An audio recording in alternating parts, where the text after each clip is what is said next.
Hello students. मैं कमल कुमार अपने इस YouTube channel value for time में आप सभी का स्वागत करता हूं। जैसा कि आप सभी जानते हैं कि जो relation between the roots and coefficients of an equation, ये जो हमारा टॉपिक है बड़ा ही इंटरेस्टिंग टॉपिक है, बड़ा इजी टॉपिक है। इसका आज हम थर्ड पार्ट करेंगे और थर्ड पार्ट में हम अच्छे अच्छे इंपॉर्टेंट रिजल्ट्स हैं जिनको हम डिस्कस करेंगे। फंडामेंटल थ्योरम ऑफ अलजेब्रा का क्या मीनिंग है, फिर उससे रिलेटेड हम एक इम्पॉर्टेंट थ्योरम है अलजेब्रा की, बड़ी अच्छी इंटरेस्टिंग थ्योरम है, उसको डिस्कस करेंगे। उससे रिलेटेड कुछ सिंपल रिजल्ट्स हैं और उसके बाद बड़ा अच्छा ही रिजल्ट है, मोस्ट इम्पॉर्टेंट रिजल्ट, कि in N equation with real coefficients imaginary roots occurs in conjugate pair. और उससे रिलेटेड कुछ सिंपल रिजल्ट्स फॉर ऑलवेज और कुछ important simple examples, basic examples, उनको आज हम डिस्कस करेंगे। तो सबसे पहले फंडामेंटल थ्योरम ऑफ अलजेब्रा जो है, इसका क्या मीनिंग है वो हमें पता होना चाहिए। फंडामेंटल थ्योरम अलजेब्रा पढ़ रहे हैं और फंडामेंटल थ्योरम ऑफ अलजेब्रा ही नहीं पता, कैसे काम चलेगा। तो फंडामेंटल थ्योरम ऑफ अलजेब्रा क्या है वो पता होनी चाहिए। और इससे रिलेटेड नेक्स्ट जो रिजल्ट है बड़ा ही इंटरेस्टिंग और इजी और इम्पोर्टेंट रिजल्ट है, उसको हम डिस्कस करेंगे।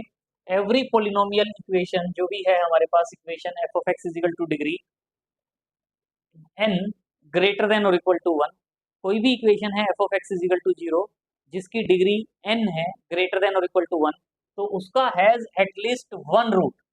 उस इक्वेशन का डिग्री एन की इक्वेशन है, एन इज ग्रेटर देन और इक्वल टू वन, तो उस इक्वेशन का एटलीस्ट वन रूट होगा। रियल होगा या कॉम्प्लेक्स होगा या क्या होगा उसकी बात नहीं करें, कम से कम एक रूट जरूर होगा, रियल और इमेजिनरी, लेकिन कम से कम एक रूट जरूर होगा। ये हमारा जो रिजल्ट है ये क्या कहती है, फंडामेंटल थ्योरम ऑफ अलजेब्रा। और इससे रिलेटेड हम इंपॉर्टेंट रिजल्ट है जिसको हम डिस्कस करेंगे, बड़ा अच्छा रिजल्ट है। Every equation F of x is equal to zero, कोई भी इक्वेशन है अगर वो n डिग्री की है, of the n degree, has n roots and no more, मतलब n डिग्री की अगर कोई इक्वेशन है तो उसके n रूट होंगे, एग्जैक्टली n रूट्स होंगे, n से ज्यादा नहीं होंगे। वो बात अलग है कि जो एग्जैक्टली n रूट्स होंगे उनमें से कुछ रूट्स रिपीटेड हों, रिपीट हो रहे हों, लेकिन n से ज्यादा रूट्स नहीं आएंगे, n रूट आएंगे, एग्जैक्टली n रूट्स आएंगे, नो मोर। तो अब हमारे पास गिवन है इक्वेशन, nth डिग्री की इक्वेशन है, तो nth डिग्री की इक्वेशन हम जनरली किस वे में कंसीडर करते हैं, A not X raise to the power n plus A one X raise to the power n minus one plus A two X raise to the power n minus two and so on A n minus one X plus A N is equal to zero. ये मेरी n degree की equation है, तो मुझे ये prove करना है इसके n रूट्स होंगे और n से ज्यादा नहीं होंगे। लेकिन जो फंडामेंटल थ्योरम ऑफ अलजेब्रा है वो क्या कहती है कि कोई भी इक्वेशन है जिसकी डिग्री वन या वन से ग्रेटर है उसका एटलीस्ट वन रूट होता ही है, तो उस रिजल्ट को हम यूज करेंगे। तो by fundamental theorem of algebra क्या कहती है कि the equation F of x is equal to zero must have one root, at least one root तो होगा ही होगा, रियल और इमेजिनरी। तो हम वो रूट मान लेते हैं, वो रूट क्या है, अल्फा वन, मतलब अल्फा वन जो है वो इस इक्वेशन का एन डिग्री की इक्वेशन का रूट है। और हमें पता है, फैक्टर थ्योरम भी हमने पढ़ी है, क्या कहते हैं कि अगर अल्फा वन इस इक्वेशन का रूट है तो इसका मतलब एक्स माइनस अल्फा वन इसका फैक्टर होगा। अल्फा वन अगर F of x is equal to zero का रूट है तो अल्फा जो एक्स माइनस अल्फा वन जो है वो एफ ऑफ एक्स का फैक्टर होगा। तो हम क्या कह सकते हैं, by factor theorem x minus alpha one जो है वो एफ ऑफ एक्स को एग्जैक्टली डिवाइड करेगा। एफ ऑफ एक्स को, एफ ऑफ एक्स को x minus alpha one exactly divide करेगा। डिवाइड करेगा तो यहाँ मेरे पास कुछ कोशेंट आएगा लेकिन रिमाइंडर जीरो आएगा। और वो जो कोशेंट आएगा उस कोशेंट को हम क्या कह रहे हैं, फाई वन एक्स। और यहाँ से देखो ये जो एफ एक्स है, इस एफ एक्स की डिग्री एन है, एफ एक्स की डिग्री एन है, और यहाँ जो डिवाइजर है उसकी डिग्री वन है। तो हमें पता है कि जो कोशेंट होता है, कोशेंट, उसकी डिग्री क्या बनती है, एन माइनस वन। तो जो फाई वन एक्स कोशेंट बनेगा उसकी डिग्री क्या होगी, एन माइनस वन। तो क्या करें, एक्स माइनस अल्फा वन जो है वो एफ ऑफ एक्स को एग्जैक्टली डिवाइड करेगा, और एफ ऑफ एक्स को एग्जैक्टली डिवाइड करेगा तो क्या कह सकते हैं, F of x is equal to x minus alpha one into phi one X, plus जो रिमाइंडर आता था डिवीजन एल्गोरिथम से वो रिमाइंडर यहाँ नहीं आएगा क्योंकि एग्जैक्टली डिवाइड करता है। और साथ में क्या कहेंगे कि जो फाई वन एक्स है, ये जो पॉलिनोमियल होगी इन एक्स, उसकी जो डिग्री होगी वो डिग्री क्या होगी, N minus one. Phi one X की डिग्री क्या होगी, एन माइनस वन। तो अब ये मेरे पास आ गया। अब फाई वन एक्स की डिग्री एन माइनस वन है, तो phi one X is equal to zero में अगर कह देता हूँ, तो अब ये जो इक्वेशन है फंडामेंटल थ्योरम, इस पर भी तो अप्लाई कर सकते हैं। इसकी डिग्री क्या है, N minus one, N minus one. तो अगर एन माइनस वन जो है वो ग्रेटर देन और इक्वल टू वन है, भाई अगर ये n माइनस वन जीरो हो जाएगा तो हमारा काम खत्म हो जाएगा। हम n माइनस एन तक लेके आएंगे, n माइनस एन को जीरो कह देंगे। n माइनस वन वन या वन से ग्रेटर है, तो इसका मतलब अगेन आप इस पर फंडामेंटल थ्योरम यूज कर सकते हो। फंडामेंटल थ्योरम ऑफ अलजेब्रा से फाइव, जब एफ एक्स के केस में फंडामेंटल थ्योरम अप्लीकेबल है, तो फाइव वन एक्स ने क्या कसूर किया है, फाइव वन एक्स के लिए भी अप्लीकेबल होगी। तो फाइव वन एक्स की डिग्री n माइनस वन है, तो इसका भी हमें एक रूट होगा ही होगा। वो रूट हमने क्या मान लिया, एल्फा टू। एल्फा टू इसका रूट है, तो एल्फा टू रूट है, तो एक्स माइनस एल्फा टू जो है, एक्स माइनस एल्फा टू है, वो एफ आई वन एक्स को एग्जैक्टली डिवाइड करेगा। या ये कह लो कि एक्स माइनस एल्फा टू जो है वो फाइव वन एक्स का फैक्टर होगा। तो सेम वे में phi one X is equal to क्या लिख पाएंगे, phi one X is equal to x minus alpha two into five two X. और ये जो फाइव टू एक्स आएगा, ये जो फाइव टू एक्स आएगा, इस फाइव टू एक्स की जो डिग्री होगी वो डिग्री क्या होगी, एन माइनस टू। वो डिग्री क्या होगी, एन माइनस टू।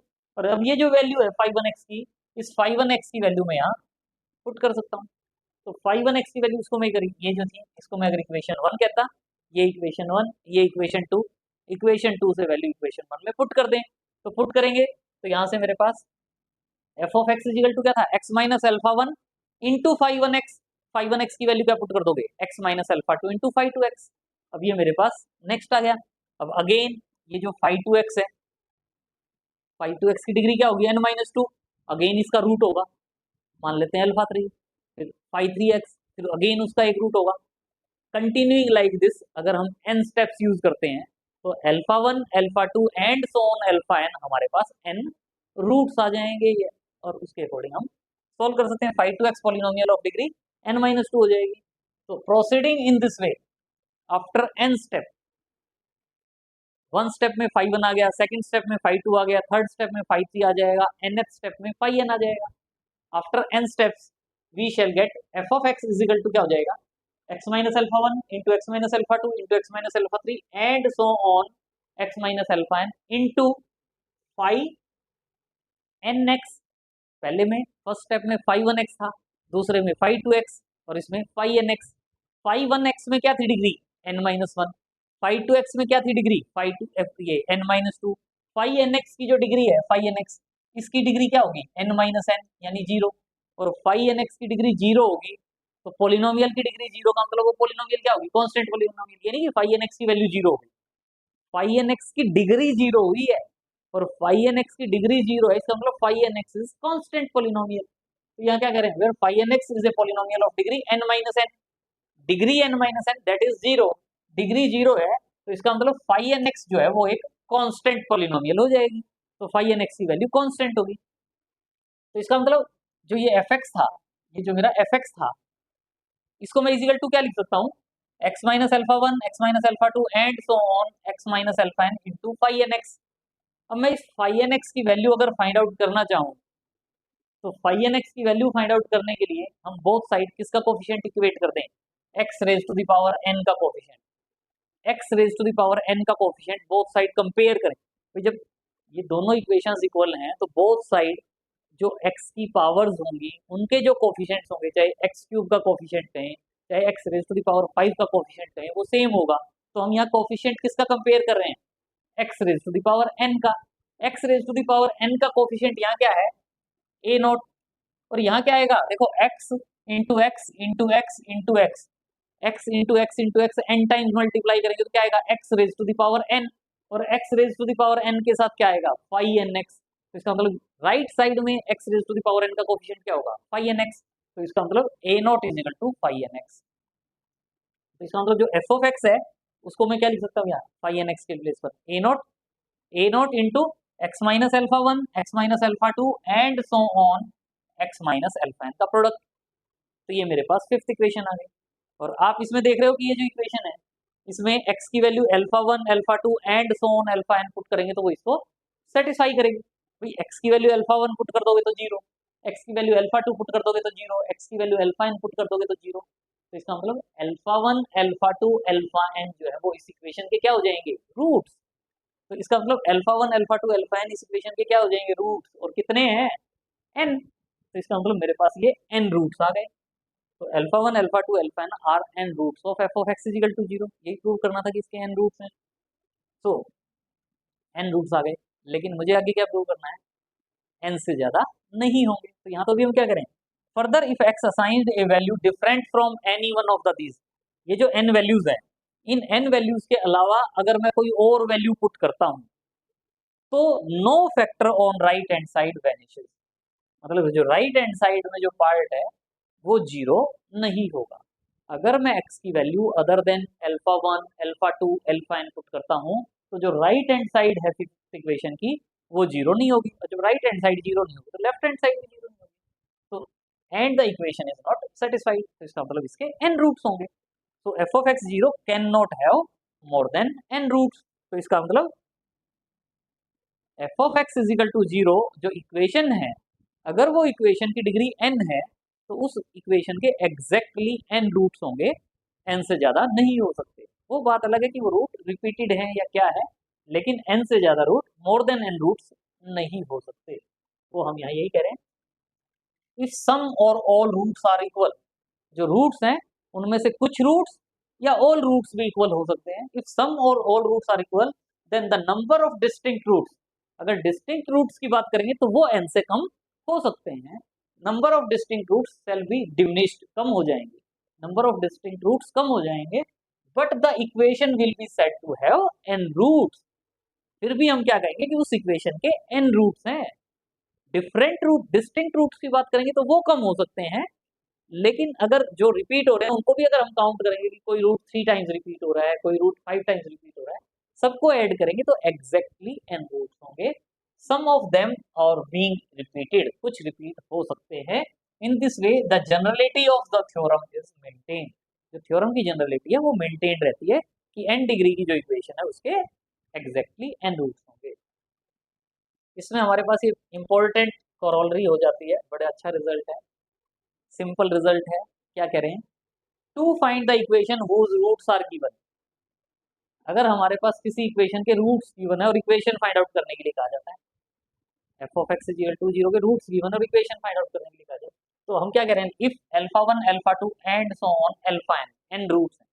अगर F of x is equal to 0 के अगर ये एन रूट्स हैं और इनके अलावा और कोई रूट नहीं है, तो ये रूट्स हैं, तो then the above theorem is क्या बन जाती है इक्वेशन, जो इक्वेशन बनेगी वो क्या बनेगी, x minus alpha 1 into x minus alpha 2 into x minus alpha 3 and so on x minus alpha N. और साथ में हम सम कांस्टेंट यूज कर देते हैं, करना चाहें तो वो इज इक्वल टू 0 या उस कांस्टेंट को हटा दो, तो ये जो है ये मेरे पास इक्वेशन आ जाएगी। एक ऐसी इक्वेशन जिसके रूट्स क्या होंगे, alpha 1 alpha 2 and so on alpha n. तो ये हमारे पास, मतलब इन फैक्टर्स को मल्टीप्लाई करो और उसको इक्वल टू 0 पुट कर दें तो वो रिक्वायर्ड इक्वेशन हो जाएगी। आगे क्या करें, it may be further noted that when any one or more of the roots of the given equations are known. ये बड़ा अच्छा रिजल्ट है। इससे रिलेटेड हम आज क्वेश्चन नहीं करें, नेक्स्ट लेक्चर में हम इससे रिलेटेड क्वेश्चन करेंगे। बड़ा अच्छा रिजल्ट है। क्या करें कि अगर हमारे पास कोई एक इक्वेशन है, उसका हमारे पास एक या एक से ज्यादा रूट्स गिवन है, एक से ज्यादा रूट्स गिवन है, तो then the equation containing the remaining roots may be obtained. Remaining roots की हम इक्वेशन ऑब्टेन कर सकते हैं। कैसे कि भाई मान लो मेरे पास एक इक्वेशन है, उसका 1 और 2 टू रूट्स गिवन है, एक कोई भी 4 डिग्री की इक्वेशन है, सो एफ एक्स इक्वेशन जो है F of x equal to 0 वो 4 डिग्री की इक्वेशन है, और उसके मेरे पास ये दो रूट गिवन है 1 और 2, तो मैं उस इक्वेशन को एफ ऑफ एक्स को x minus 1 into x minus 2 से डिवाइड कर दूंगा। फिर जब ये रूट है तो ये जो प्रोडक्ट आएगा ये उस एफ ऑफ एक्स को एग्जैक्टली डिवाइड करेगा, और डिवाइड करेगा तो जो कोशेंट बचेगा वो क्या बच जाएगा, क्वाड्रेटिक इक्वेशन। और उस क्वाड्रेटिक इक्वेशन को सॉल्व करके मैं रिमेनिंग रूट्स भी फाइंड आउट कर सकता हूँ। तो इसीलिए करें by dividing the given equation product of the binomial factors corresponding to the given roots, जो कोरोस्पोंडिंग रूट से कोरोस्पोंडिंग फैक्टर्स बन जाएगा ये प्रोडक्ट, उससे हम उसको डिवाइड कर देंगे। और equating the quotient to the 0, जो कोशेंट आएगा उसको इक्वल टू 0 पुट करके जो रिमेनिंग रूट्स है उनको भी हम फाइंड आउट कर सकते हैं। तो very easy concept. Next corollary important है। कोरोलरी क्या कह रहे हैं? कोरोलरी का मतलब क्या होता है कि हम इसमें जो हमने लास्ट जो प्रीवियस थ्योरम यूज प्रूव की है उसकी हेल्प से हम इस रिजल्ट को प्रूव कर रहे हैं, तो उसको हम कोरोलरी का नाम दे देते हैं। तो कोरोलरी में क्या कह रहा है? If the nth degree equation is satisfied by more than n values of x।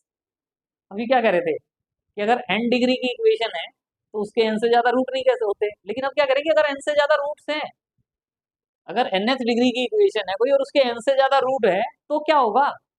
तो then all the coefficient of F X vanish, मतलब वो पोलिनोमियल जीरो पोलिनोमियल हो जाएगी F of X. F of X की value ही zero हो जाएगी, उसके जितने भी कोफिशिएंट्स हैं ना, A not a one A two A N, वो सारे के सारे क्या होंगे? जीरो। तभी पॉसिबल है एन से ज्यादा रूट होना, अदरवाइज एन से ज्यादा रूट नहीं हो सकते। तो ये है एन डिग्री की इक्वेशन थी, this is equal to zero. nth degree equation है, इसके मैं क्या कह रहा हूँ, एन से ज्यादा रूट है, तो suppose satisfied by n plus one values of x.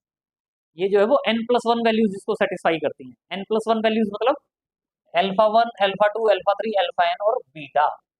Beta एक वैल्यू और ले ली, ये जो है वो इस इक्वेशन को सेटिस्फाई करती हैं। अब जब ये इस इक्वेशन को सेटिस्फाई करती है, तो लेकिन अगर हम ये कहते हैं कि ये n रूट्स हैं, nth डिग्री की इक्वेशन के n रूट्स हैं, तो हमने क्या कहा था लास्ट स्लाइड में कि एफ ऑफ एक्स को क्या लिख सकते हैं? A not into x minus alpha one into x minus alpha two into and so on X minus alpha N. और F of x is equal to zero था, ये वाला पार्ट इक्वल टू जीरो था, तो ये वाला जो पार्ट है वो क्या हो जाएगा? Is equal to zero. तो बीटा भी इसका रूट था, तो बीटा जब इसका रूट है तो बीटा भी इसको सेटिस्फाई करेगा। सेटिस्फाई करेगा तो इसमें जहां जहां एक्स हम बीटा लिखेंगे तो ये वैल्यू भी क्या नहीं चाहिए? Zero. But the equation is also satisfied by X is equal to beta, तो क्या आ जाएगा? A not into beta minus alpha one into beta minus alpha two and so on beta minus alpha N is equal to zero. लेकिन beta जो है N plus one values कह रहे थे, तो बीटा जो है वो other than alpha one alpha two alpha n है। और बीटा अगर other than alpha one alpha two alpha n है, तो इसका मतलब ये जो वैल्यूज हैं ये सारी की सारी वैल्यूज क्या होंगी? Non zero. इनमें से कोई भी वैल्यू जीरो नहीं हो सकती। लेकिन जब पूरा प्रोडक्ट जीरो है और ये नॉन जीरो वैल्यू है, तो वो तभी पॉसिबल है जब ये ए नॉट क्या हो? जीरो के इक्वल। तो ये none of the factor is zero, क्योंकि beta is different from all these values, beta इनसे डिफरेंट है। तो अबव पॉसिबिलिटी इज ओनली अगर ए वन की वैल्यू जीरो है। तो अगर ए वन की वैल्यू जीरो हो जाती है, ए नॉट की वैल्यू अगर जीरो हो जाती है, तो ये जो मेरे पास इक्वेशन थी, अब ए नॉट की वैल्यू जीरो हो गई तो ये हट जाएगा, मेरे पास ये वाला पार्ट बच जाएगा। तो A one X raise to the power N minus one plus A two X raise to the power N minus two plus on A N is equal to zero. अब अगेन जो मैंने ये argument apply किया था N degree वाली पे, और मैंने उसमें जो यहाँ था A not X raise to the power N, इसमें मैंने क्या कह दिया था? ए नॉट की value zero. Again same process apply करूँ मैं, तो उससे मेरे पास ये ए वन क्या हो जाएगा? जीरो। ए वन जीरो हो जाएगा तो फिर मेरे पास ये बच जाएगा।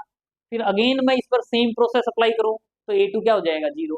And so on continuing like this, a not a one A two A n सारे के सारे क्या हो जाएंगे? जीरो। तो कंटिन्यूइंग लाइक दिस सभी के सभी क्या हो जाएंगे? जीरो। और सभी के सभी जीरो हो जाएंगे, तो A not a one A two A N सबको जीरो पुट कर देंगे, तो ये जो एफ ऑफ एक्स था ये तो मेरे पास खुद ही जीरो हो जाएगा। मतलब f of x is equal to zero equation नहीं कह रहा, मैं ये कह रहा हूँ कि इस एफ ऑफ एक्स की वैल्यू ये है, ऑल वैल्यू जीरो, मतलब एफ ऑफ एक्स जो है वो जीरो पोलिनोमियल, कांस्टेंट पोलिनोमियल में भी जीरो पोलिनोमियल, मतलब वो जो पार्ट होगा उसके सभी के सभी कोफिशिएंट जीरो होंगे, मतलब एफ एक्स जो है वो आइडेंटिकली जीरो के इक्वल होगी। यही हम प्रूव करना चाहते हैं। Next example is also a very very important example, easy example. देखिए क्या कहा गया है, if the nth if the roots of the equation, ये जो इक्वेशन है x minus one is equal to zero, x raise to the power n minus one is equal to zero, अगर इसके root one alpha beta gamma and so on, and so on का मतलब infinite नहीं है, n roots हैं, n minus one ये values हैं और एक वैल्यू ये है, एंड सो ऑन में कोई कहेगा जी इनफाइनाइट रूट्स कैसे हो गए? इनफाइनाइट नहीं है, एंड सो ऑन लिख दिया, लेकिन कहने का मतलब ये है कि ये इसके n रूट्स हैं। Show that one minus alpha into one minus beta one minus gamma and so on, ये कितने फैक्टर्स होंगे? n माइनस वन, क्योंकि वन माइनस वन नहीं ले रहे साथ में, तो ये n माइनस वन फैक्टर्स का प्रोडक्ट है, वो किसके इक्वल होगा? n के इक्वल होगा। n माइनस वन फैक्टर्स हैं ये। कभी कोई कहे कि जीरो एंड सो ऑन लिखा हुआ है तो इनफाइनाइट फैक्टर्स हैं, इनफाइनाइट नहीं है। So one alpha beta gamma and so on, वो इस इक्वेशन के रूट्स हैं।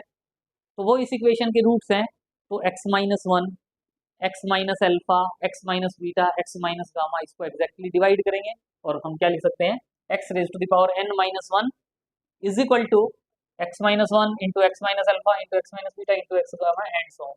और इस इक्वेशन को हम किससे डिवाइड कर दें, एक्स माइनस वन से।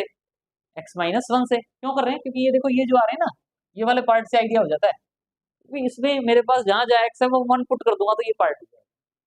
यहाँ मेरे पास एक्स माइनस वन एक्स्ट्रा था तो मैंने इस एक्स माइनस वन से डिवाइड कर दिया। अब x raise to the power N minus one को जब आप एक्स माइनस वन से डिवाइड करोगे तो आपको पता होना चाहिए कि x raise to the power N minus one को मैं x minus one into x raise to the power N minus one plus x raise to the power N minus two plus so on x plus one, ये लिख सकता हूँ, x raise to the power N minus one को। और जब इसको x minus one से divide करोगे तो मेरे पास ये वाला पार्ट रह जाएगा, यानी this part is equal to ये वैल्यू। और अब इसमें कुछ खास बात नहीं है, जहां जहां एक्स है वहां वन पुट कर दो, जहां जहां एक्स है वहां वन पुट कर दो, तो ये one minus alpha, one minus beta, one minus gamma and so on आ जाएगा। यहाँ one one one one one put करोगे तो टोटल कितनी टर्म्स आएंगे, एक्स की पावर एन माइनस वन से एन माइनस वन मत समझ लेना, एक्स से स्टार्ट करोगे तो वन टू थ्री फोर, यहाँ से लेकर यहाँ तक एन माइनस वन टर्म्स हैं और एक और है, तो टोटल कितनी टर्म्स हैं, एन टर्म्स हैं। तो one plus one n times आएगा और one plus one n times आएगा तो एन हो जाएगा। तो इसका मतलब एन इज इक्वल टू ये कहें या ये कहें, ये हमारा रिक्वायर्ड रिजल्ट हो जाएगा जो हम फाइंड आउट करना चाहते हैं। Next theorem most most most important theorem है आज की हमारी, बड़ा इजी रिजल्ट भी है, सॉल्व भी इजीली कर सकते हो, बस थोड़ा सा कॉन्सेप्ट पता होना चाहिए कैसे सॉल्व करना है। जैसे ये थ्योरम सॉल्व करेंगे नेक्स्ट लेक्चर में भी हम एक थ्योरम सॉल्व करेंगे, सेम पैटर्न पे होगी लेकिन दोनों थ्योरम्स डिफरेंट हैं। क्या है, in N equation with real coefficient, real coefficient imaginary roots occur in conjugate pair, imaginary roots occur in conjugate pair, बड़ा अच्छा रिजल्ट है कि अगर एक इक्वेशन का रूट है टू प्लस थ्री आएगा तो कंजुगेट रूट क्या हो जाएगा, टू माइनस थ्री आएगा, तो उसका मतलब ऑटोमेटिकली उस इक्वेशन का root two minus three iota भी होगा। लेकिन ध्यान रहे ये हम उन इक्वेशंस के लिए कह रहे हैं जिनके कोफिशिएंट्स रियल कोफिशिएंट्स हैं। रियल कोफिशिएंट मतलब ए not a one A two A n की वैल्यू रियल है, तो अगर एक root alpha plus iota beta है तो दूसरा root alpha minus iota beta भी होगा ही होगा बाय दिस थ्योरम। तो हम इस थ्योरम में प्रूव कर रहे हैं, let the given equation n degree की है F of x is equal to zero, इसका एक रूट क्या है अल्फा प्लस आइटा बीटा और हम इमेजिनरी रूट कह रहे हैं, इमेजिनरी रूट कह रहे हैं तो इसका मतलब जो इमेजिनरी पार्ट है वो नॉन जीरो होगा। तो अल्फा प्लस आइटा बीटा में बीटा की वैल्यू क्या कह रहे हैं, नॉन जीरो। अल्फा क्या है उससे हमें कोई फर्क नहीं पड़ता, लेकिन बीटा जो है बीटा, बीटा क्या होना चाहिए, नॉन जीरो। तो ये एक रूट है, ये रूट है तो इसका मतलब ये इस इक्वेशन को सेटिस्फाई करेगा, रूट जो होता है वो उस इक्वेशन को सेटिस्फाई करता है। इसमें एक्स के प्लेस पर f of alpha plus iota beta solve करोगे तो ये जो वैल्यू है ये वाली वैल्यू जीरो आएगी और ये मेरी इक्वेशन वन हो गई। अब मुझे क्या प्रूव करना है कि अल्फा प्लस आइटा बीटा अगर इस इक्वेशन का रूट है तो मुझे ये प्रूव करना है कि अल्फा माइनस आइटा बीटा भी इस इक्वेशन का रूट होगा, और अल्फा माइनस आइटा बीटा इस इक्वेशन का रूट होगा मतलब अल्फा माइनस आइटा बीटा इस इक्वेशन को सेटिस्फाई करेगा, सेटिस्फाई करेगा तो इसका रूट हो जाएगा। तो अब मुझे ये प्रूव करना है कि ये भी इसका रूट है। तो मेरे पास देखो, अगर हम पहले कहते थे कि अगर थ्री या थ्री को छोड़े आप अगर कहते हो अल्फा अगर किसी इक्वेशन का रूट है तो एक्स माइनस अल्फा उसका फैक्टर है, तो इसी वे में हमने यहाँ alpha plus iota beta root है तो हमने क्या ले लिया, x minus alpha plus iota beta into x minus alpha minus iota beta, इन दोनों का प्रोडक्ट लेकर चल रहा हूं मैं। अब इन दोनों को मैं अगर इससे डिवाइड करूंगा, इन दोनों के प्रोडक्ट को अगर मैं एफ ऑफ एक्स को इन दोनों के प्रोडक्ट से डिवाइड करूंगा तो अगर रिमाइंडर जीरो आ गया, अगर रिमाइंडर जीरो आ गया तो इसका मतलब ये भी इसका फैक्टर हो जाएगा, और ये फैक्टर हो जाएगा तो इसका मतलब अल्फा माइनस आइटा बीटा इस इक्वेशन का रूट हो जाएगा और हमारा क्वेश्चन कंप्लीट हो जाएगा। तो इसलिए हम क्या कह रहे हैं कि इन दोनों का प्रोडक्ट ले रहे हैं और इस प्रोडक्ट से एफ ऑफ एक्स को डिवाइड कर रहे हैं, तो हमने ये प्रूव करना है कि जो रिमाइंडर आएगा वो जीरो आएगा, और रिमाइंडर के जीरो आते ही खत्म थ्योरम। एफ ऑफ एक्स को हम किससे डिवाइड कर रहे हैं, इस प्रोडक्ट से, प्रोडक्ट से डिवाइड कर रहे हैं। प्रोडक्ट क्या है, सेकंड डिग्री का, यानी जो डिवाइजर है जिससे डिवाइड कर रहे हैं वो सेकंड डिग्री का है, और सेकंड डिग्री का डिवाइजर है तो रिमाइंडर की डिग्री जो होती है वो डिवाइजर की डिग्री से कम होती है, तो रिमाइंडर की जो डिग्री होगी वो वन होगी या कांस्टेंट होगी या जीरो आएगा रिमाइंडर। तो लेट क्यू एक्स कोशेंट है, क्यू एक्स कोशेंट है, और रिमाइंडर जो होगा वो लीनियर होगा, 1 डिग्री का होगा। तो वो रिमाइंडर हमने क्या मान लिया, r x plus are dash. R और आर डैश कॉन्स्टेंट्स हैं, आर और आर डैश कॉन्स्टेंट्स हैं, r x plus are dash. अब मैं अगर आर और आर डैश दोनों को जीरो प्रूव कर दूंगा तो ये भी क्या हो जाएगा, जीरो, और रिमाइंडर जीरो हो जाएगा। इसका मतलब अल्फा माइनस आइटा बीटा भी f of x is equal to zero का रूट हो जाएगा। तो by division algorithm f of x को क्या लिख सकते हो, जिनसे डिवाइड कर रहे थे divisor into quotient plus remainder, और ये मेरी सेकंड इक्वेशन है, ये मेरी सेकंड इक्वेशन है। लेकिन मुझे ये पता है अल्फा प्लस आइटा बीटा तो इस इक्वेशन का रूट है। तो इसका मतलब जहां जहां इसमें एक्स लिखा हुआ है वहां मैं क्या पुट कर दूंगा, अल्फा प्लस आइटा बीटा। तो यहाँ में x of alpha plus iota beta आएगा, तो ये वाला पार्ट तो क्या हो जाएगा, जीरो। और यहाँ एक्स की value alpha plus iota beta put करोगे तो अल्फा प्लस आइटा बीटा से alpha plus iota beta cancel हो जाएगा, जीरो। ये वाला पार्ट भी क्या हो जाएगा, जीरो। क्या रह जाएगा, r into alpha plus iota beta plus are dash, और ये वाली वैल्यू क्या हो जाएगी, जीरो। और इसको सिंप्लीफाई करके मैं आर और आर डैश को जीरो प्रूव कर दूंगा। तो मतलब ये जो सेकंड इक्वेशन है, ये सेकंड इक्वेशन में मैं जहां जहां एक्स है वहां क्या पुट कर रहा हूँ, अल्फा प्लस आयोटा बीटा। तो एक्स की value alpha plus iota beta put कर दें तो ये जीरो हो जाएगा, ये जीरो हो जाएगा, ये आ जाएगा। अब इसमें से रियल पार्ट को मैं अलग करूं, और r into alpha plus iota beta plus are dash is equal to मेरे पास क्या आ गया, ये जीरो। अब ये जीरो है तो इसमें से मैं रियल पार्ट क्या बनेगा, r alpha plus are dash, real part अलग किया, प्लस आयोटा बीटा आर, इसको अलग किया, इजिकल टू जीरो। और अब हमें पता है कि अगर कोई भी कॉम्प्लेक्स नंबर जीरो के इक्वल है तो जीरो का मतलब zero plus iota zero, real part के इक्वल, इमेजिनरी पार्ट के इक्वल। तो इसका मतलब equating real and imaginary part क्या हो जाएगा, R alpha plus are dash is equal to zero, ये third equation, R beta is equal to zero, ये मेरी फोर्थ इक्वेशन। लेकिन बीटा हमारे पास क्या गिवन है, नॉन जीरो। बीटा क्या गिवन है, नॉन जीरो। और बीटा नॉन जीरो है और दोनों का प्रोडक्ट जीरो है, तो वो केवल तभी पॉसिबल है जब आर की वैल्यू जीरो होगी। क्या करें, बीटा नॉन जीरो है तो इन दिस ये, क्योंकि हमारे पास alpha plus iota beta imaginary root था, बीटा नॉन जीरो थी, तो इसका मतलब आर की वैल्यू क्या हो जाएगी, जीरो। अब आर की वैल्यू जीरो यहाँ पुट कर दूंगा तो जीरो इंटू अल्फा जीरो हो जाएगा, आर डैश भी क्या हो जाएगा, जीरो।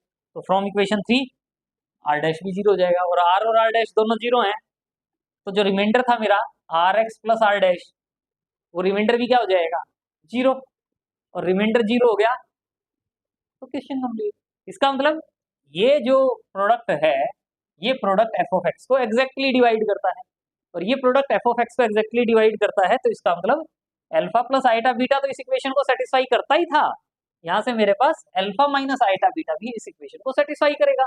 इसका मतलब अल्फा माइनस आइटा बीटा भी इस इक्वेशन का रूट हो जाएगा। तो अल्फा प्लस आइटा बीटा तो था ही, अल्फा माइनस आइटा बीटा भी इसका रूट्स हो जाएगा। तो इसका मतलब कॉम्प्लेक्स रूट्स जो होते हैं वो कंजुगेट पेयर में अक्कर करते हैं। अगर एक root alpha plus iota beta है तो दूसरा root alpha minus iota beta भी होगा ही होगा। इससे रिलेटेड ये कोरोलरी है, बिल्कुल इजी रिजल्ट है। क्या कह रहे हैं, every equation of odd degree, बड़ा अच्छा रिजल्ट है कि अगर कोई एक इक्वेशन है ऑड डिग्री की तो उसका कम से कम एक रियल रूट होगा ही होगा। एंड रियल कोफिशिएंट्स, ध्यान रखें रियल कोफिशिएंट्स की बात करते हैं, कोफिशिएंट्स रियल होने चाहिए। तो ऑड डिग्री की इक्वेशन है has at least one real root, कम से कम एक रूट रियल होगा। क्यों, क्योंकि अगर कोई कॉम्प्लेक्स रूट है तो वो कंजुगेट पेयर में अक्कर करेगा। तो कॉम्प्लेक्स रूट क्या होंगे, दो, तीसरा कोई रूट हो गया तो उसका भी कंजुगेट पेयर अक्कर करेगा। तो जो कॉम्प्लेक्स वाले रूट्स होंगे वो तो total number of complex roots अगर किसी इक्वेशन के है तो वो तो इवन नंबर में होंगे, लेकिन ऑड डिग्री की इक्वेशन के रूट्स ऑड होंगे। तो ऑड होंगे तो इवन कंजुगेट रूट रह गए तो कम से कम एक तो रियल रूट होगा ही होगा, एक होगा या एक से ज्यादा होगा। Since imaginary roots occur in conjugate pair and the equation being of odd degree की इक्वेशन है तो उसके ऑड नंबर ऑफ रूट्स होंगे, और ऑड नंबर ऑफ रूट्स होंगे तो इसका मतलब कम से कम एक रूट रियल रूट होगा। इसी वे में कह रहे हैं कि अगर सेकंड में क्या करें, अगर alpha plus iota beta multiple root है मतलब अगर आर टाइम्स रिपीट होता है, अगर F of x is equal to zero का alpha plus iota beta root r times repeat होता है ना, तो ऑटोमेटिकली अब थ्योरम से क्या कहेंगे, अल्फा माइनस आइटा बीटा जो इसका रूट होगा वो भी आर टाइम्स रिपीट होगा। साथ में हमें बस ये ध्यान रखना होता है कि जो ये हम मल्टीपल रूट्स की भी बात करते हैं, कंजुगेट रूट की जो बात करते हैं, तो जो एफ ऑफ एक्स जो हमारे पास F of x is equal to zero है, उसके कोफिशिएंट्स रियल कहते हैं। रियल इसलिए कहते हैं कि अगर मान लो मेरे पास कोई एक रूट्स अगर इमेजनरी हो सकते हैं, तो 2 + 3 iota x minus 2 + 3 iota is equal to zero, मैं ये कह रहा हूँ, ये जो कांस्टेंट हो गया, तो एक्स की वैल्यू 2 + 3 आयोटा इसको सेटिस्फाई करती है, एक्स की वैल्यू 2 + 3 आयोटा इसको सेटिस्फाई करती है, लेकिन एक्स की वैल्यू 2 माइनस ये एक्स माइनस ब्रैकेट में अगर ये लिखते हैं, तो एक्स की वैल्यू 2 + 3 आयोटा इसको सेटिस्फाई करती है, लेकिन एक्स की वैल्यू 2 - 3 आयोटा इसको सेटिस्फाई नहीं करेगी, तो इस इक्वेशन के लिए ये इसका रूट नहीं हुआ कंजुगेट पेयर में, क्योंकि यहाँ जो कोफिशिएंट है वो रियल नहीं है। कंजुगेट पेयर में जो रूट अक्कर करने की बात होती है वो केवल तभी होती है जब ये जो a0, a1, a2, an जो कोफिशिएंट्स हैं वो रियल हैं। अगर रियल मेंशन नहीं हो तो आप उनको कंजुगेट पेयर में नहीं कह सकते। केवल roots occur in conjugate pair हम रियल पॉलिनोमियल्स के लिए कह रहे हैं या रियल इक्वेशंस के लिए कह रहे हैं जिनके कोफिशिएंट्स रियल हैं, ये बात ध्यान में रखना। तो इससे रिलेटेड सिंपल सा क्वेश्चन है, form an equation whose roots is 2 - 3 iota. 2 - 3 iota root है, तो ये नहीं है कि 4 डिग्री 6 डिग्री, हमारी कोशिश ये है कि कम से कम डिग्री की इक्वेशन बनाएं जिसका ये रूट हो। तो इसके लिए क्या कहते हैं, एक्स इजिकल टू 2 - 3 आयोटा है, तो मैं चाहूँ तो इसको स्केयरिंग कर दूं, फिर स्केयरिंग कर दूं, फिर स्केयरिंग कर दूं, मुझे आयोटा हटाना है। तो मैं क्या कर रहा हूँ, यहाँ से जो ये 2 रियल नंबर है ना, इसको लेफ्ट साइड में ले गया, तो एक्स -2 इजिकल टू -3 आयोटा आ गया। अब स्केयरिंग कर रहे हैं, अब स्केयरिंग करने से इसकी स्केयरिंग आ जाएगी, 9 आयोटा स्केयर आएगा, आयोटा स्केयर की वैल्यू -1 -9 आ जाएगा, आयोटा हट गया, आयोटा हट गया, रियल कोफिशिएंट आ गए, रियल कोफिशिएंट आ गए। तो ये ऐसी इक्वेशन है जिसका एक रूट क्या होगा, 2 - 3 आएगा। मैं इसका स्केयर करता, फिर कुछ और करता आयोटा को हटाने के लिए, और डिग्री बढ़ा देता, वो नहीं करना हमने, हमने मिनिमम डिग्री की इक्वेशन फाइंड आउट करनी है जिसका ये रूट होगा। तो मैं इसको ऐसे भी सॉल्व कर सकता हूँ, या मैं इसको कैसे सॉल्व कर सकता था, मुझे पता है एक रूट 2 - 3 आयोटा है, तो एक रूट क्या होगा, 2 + 3 आयोटा। तो एक ऐसी इक्वेशन बना लो जिसके ये दो रूट हो, अगर इसके ऐसी इक्वेशन जिसके ये दो रूट होंगे वो क्या होगी, एक्स माइनस अल्फा कहते हो 2 - 3 आयोटा इंटू एक्स माइनस दूसरा रूट क्या है 2 + 3 आयोटा इजिकल टू 0। इनको मल्टीप्लाई कर लो, इनको मल्टीप्लाई करोगे तो भी रिजल्ट सेम आएगा, लेकिन ऐसे सॉल्व करना थोड़ा सा इजी हो जाता है। इसी वे में ये है आपके पास, form an equation with rational coefficient whose roots are 1 + 5 iota and 5 - iota.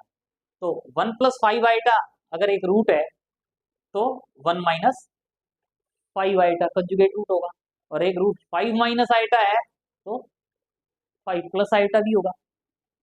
तो रिक्वायर्ड इक्वेशन क्या हो जाएगी, एक्स माइनस ये रूट इंटू एक्स माइनस ये वाला रूट, फिर इंटू में x minus 5 - iota into fourth root x minus में ये इक्वल टू 0।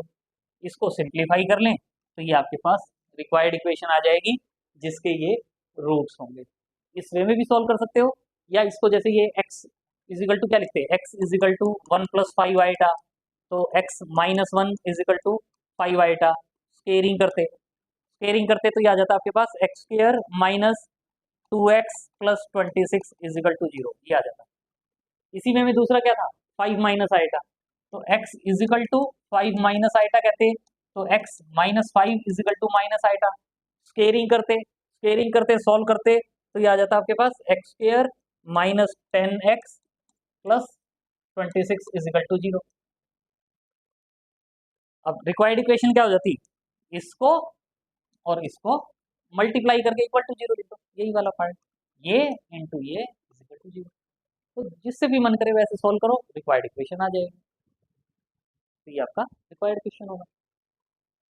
तो thanks for watching, please like share and subscribe, and comment box में जरूर जरूर मेंशन करें कि आपको ये लेक्चर कैसा लगा, और अपने फ्रेंड सर्कल में भी इसको शेयर करें वीडियो को, जितना ज़्यादा शेयर करेंगे उतना ज़्यादा फ़ायदा रहेगा। अपने फ्रेंड्स की हेल्प कर पाएंगे आप, उनको भी मोटिवेट करें कि वो भी वीडियोज़ को देखें और अपने आगे फर्दर फ्रेंड सर्कल में उनको शेयर करें। Thanks for watching, see you in next video. और लाइक भी बनता है, लाइक तो जरूर करें।